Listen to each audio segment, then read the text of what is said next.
what it all comes down to, what the entire purpose of this series is basically our ability to work better and work more effectively with kids. And whenever anybody comes to a workshop like this, somewhere in the beginning, middle, or end of the workshop, the speaker says, you've got to work on the child's self-esteem.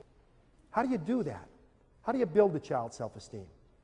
Well, I've come up with an analogy that I think works. In order to build a child's self-esteem and work on a child's self-esteem, I would ask you to think of self-esteem as being poker chips. Self-esteem is basically poker chips. If you've got a good self-esteem, a strong self-esteem, you've got a lot of poker chips. And if you've got a poor self-esteem, a low self-esteem, you don't have many poker chips. Simple as that. Let's talk about two children who go to the school that your child goes to.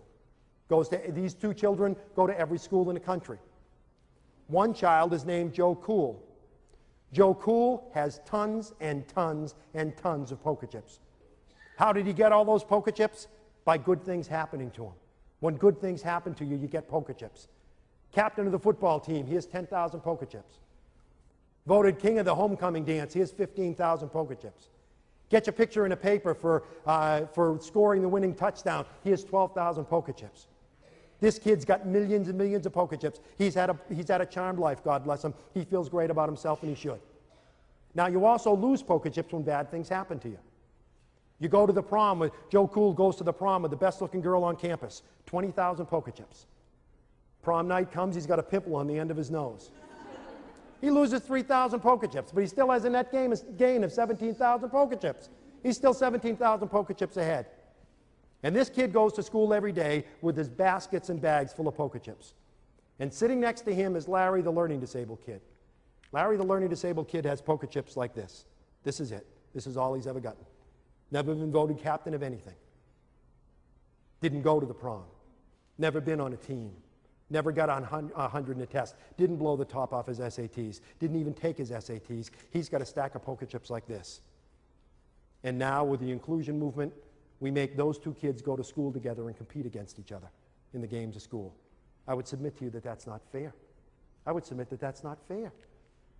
Anybody play poker here? Do we have any poker players here?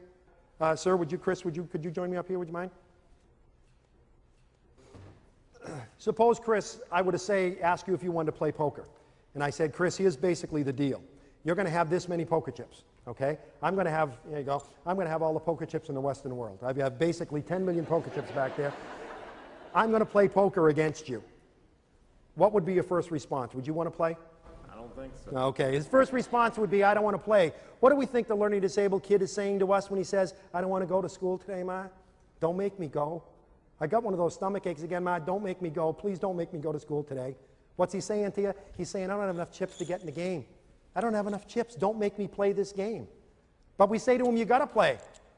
The law says you've got to play. You've got to go to school. So I say to you, Chris, you've got to play poker with me. You're going to have that many chips, and I have bundles and bundles of chips back there. How would you play, Chris? Would you play conservatively, or would you play recklessly? Probably reckless. Probably recklessly. He would be one of those that would say, I'll bet the whole thing. I don't care. That's what the learning disabled kid that's what the learning disabled kid says when he says, sure, I can walk along the edge of that building. Sure, I can try dope. Sure, I can join a group, a gang. Sure, I can do that. In other words, I'm just going to be spontaneous and do anything. I'm just going to bet the whole thing. I don't care. I don't care. I'll just bet the whole thing. Would any of you play conservatively?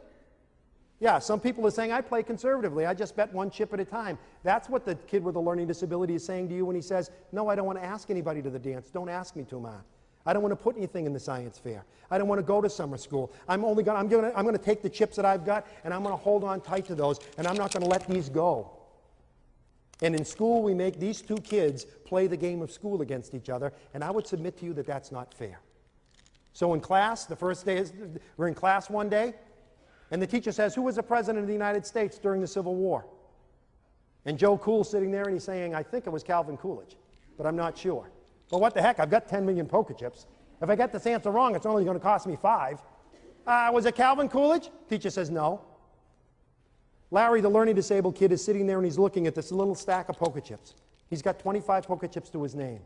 And he's thinking, I think the answer is Abraham Lincoln. I think the answer is Abraham Lincoln, but I just don't dare answer. I don't dare respond because I have another game I've got to play at lunch. You see, yesterday when I went to lunch, I gave the lunch lady, the one with the hairnet and the tattoo, I gave the lunch lady a $20 bill, and she only gave me change for a 10. And my father said, don't you come back without that extra $10. You go to that lady and you tell her she gave you the wrong change. And he's thinking, that's going to take me 25 chips. It's going to take 25 chips for me to go and ask that lady for my money back. So I don't dare play in this game, because if I lose the chips, I won't have enough to play in the game I've got to play at lunch. And the teacher says, the right answer is Abraham Lincoln. And Larry goes, oh, I should have done it. I should have done it. The reality is that the self-esteem of our kids, the problem with the self-esteem of our kids is they just don't have enough poker chips. The solution is to give them poker chips. How do you give kids poker chips? How do you build their self-esteem? One is, you find, if you're a parent or you're a teacher, you find the island, what Bob Brooks calls the island of competence. You find the one thing that child can do well, and you make a big deal out of that. You celebrate that. You make that very important. If you're a mom and the only thing your child knows how to do is use a Phillips head screwdriver, every Thursday before he gets off the bus, you loosen every bloody screw in the house. And when he gets off the bus, you give him the screwdriver and you say, go to it, pal, because nobody does it like you. You got to be a talent scout. You got to find things he does well. You got to find, because every time you praise a child, every time you say, that was a good job, you're giving him poker chips.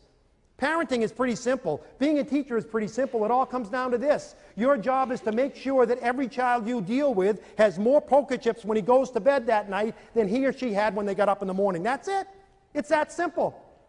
And how do you make sure they have poker chips? You give as many poker chips as possible. Secondly, you take away only as many poker chips as necessary. Please listen to me, dads, because we dads are real good at this. Let's say that Chris is my son, and Chris is sitting in class, sitting at the dinner table. Want to cup your hands like that for me, Chris? Chris is sitting at the dinner table, and he's got that many poker chips. He's got that many chips. And we're sitting at the dinner table, and Chris spills his milk. And I say, you know, Chris, sometimes you make me sick. You know, do you get up at 5 o'clock in the morning and say, how can I spoil Dad's day? Is that what your problem is? You're the only one in the family who does this. Sometimes I even wonder why we have you in this family. Go to your room. And he goes up to his room. And the rest of the family's sitting there, oh boy, oh boy. And I sit there and I think, oh boy, that was pretty rough. I was pretty rough on old Chris. That's pretty tough on Chris. I wasn't really mad at Chris. I was mad at my secretary. So I should go apologize to him. So I go up and I sit in the edge of Chris's bed, and I stroke his hair and I say, gee, Chris, I'm sorry, pal. I shouldn't have yelled at you that way. I shouldn't have yelled at you that way. That was wrong. That won't happen again. Sorry, Dad. Sorry, Dad. Yelling at him in front of the family, telling him you wish he wasn't in the family, asking him if he plans how to spoil your day, telling him you're basically sick of seeing him when you come home from work. You took away 50, 60,000 poker chips from him. Sit in the edge of his bed, stroke his hair, tell him you love him. 5,000 poker chips at the most. You're still 55,000 poker chips behind the 8 ball. You can't do that with our kids. You can't take away those massive number of poker chips without realizing that you're making your job as a parent much tougher. And lastly, you got to give as many as you can. Take away only what's necessary. And lastly, you've got to be willing to go to the mat with people who take poker chips away from your child and not give any back. Teachers take away chips. Bus drivers take away chips. Principals take away chips. But most of us also give chips back. And if you take poker chips away from a kid, but then give some back, that's okay. There's a lot of people in your child's life who play that role. But the bottom line is, if there's someone in your child's life who is taking poker chips away and not giving any back, they're making your life much tougher. When are we going to deal with this? That's what advocacy means. Standing up for someone who can't stand up for themselves. If you're a teacher or a parent, you've got to be willing to go to the mat with people who take chips away from your kid and not give any back. You're a mom, you get up in the morning, you make him French toast. Oh man, 20,000 chips. You lay out his favorite clothes, a Beavis and Butthead t-shirt that he loves and you hate, 15,000 chips. You put his books at the door ready for him to go out the door, 10,000 chips. You warm up the maple syrup, oh my God. You warm up the maple syrup, another 5,000 chips. You have a nice breakfast with him, you give him a big kiss, and you send him out the door with a great big hug and kiss, and 50,000 brand new poker chips. And he steps on the school bus, and the school bus driver says, well, here's the retard. You might as well stay at home. You might as well stay in bed, Ma. You might as well have stayed in bed. Because that one comment took 60,000 chips away from your son. 60,000 chips away like this. You might as well have stayed in bed, because all the chips that you gave to your child were just taken away. Being a parent, being a teacher is not all that complicated. It's all a matter of poker chips. None of us want to think about what happens to a child at 18 and 19 years old that doesn't have enough poker chips to play the games of life. You know how many poker chips it takes to ask for your first job? You know how many poker chips it takes to ask someone to marry you? Thousands and thousands of poker chips. One of the reasons that many adults with learning disabilities have problems, they just don't have enough poker chips to get into the games of adult life. And when you don't have enough poker chips, suddenly suicide begins to make sense. Drug abuse begins to make sense. Gangs begin to make sense. Our job is as simple as this, to make sure that every child who crosses our paths has a parent or a teacher. As a parent or a teacher. Every child that crosses our paths has more poker chips when he goes to bed that night than when he gets up in the morning. It's that simple. And hopefully this has helped. Thank you very much.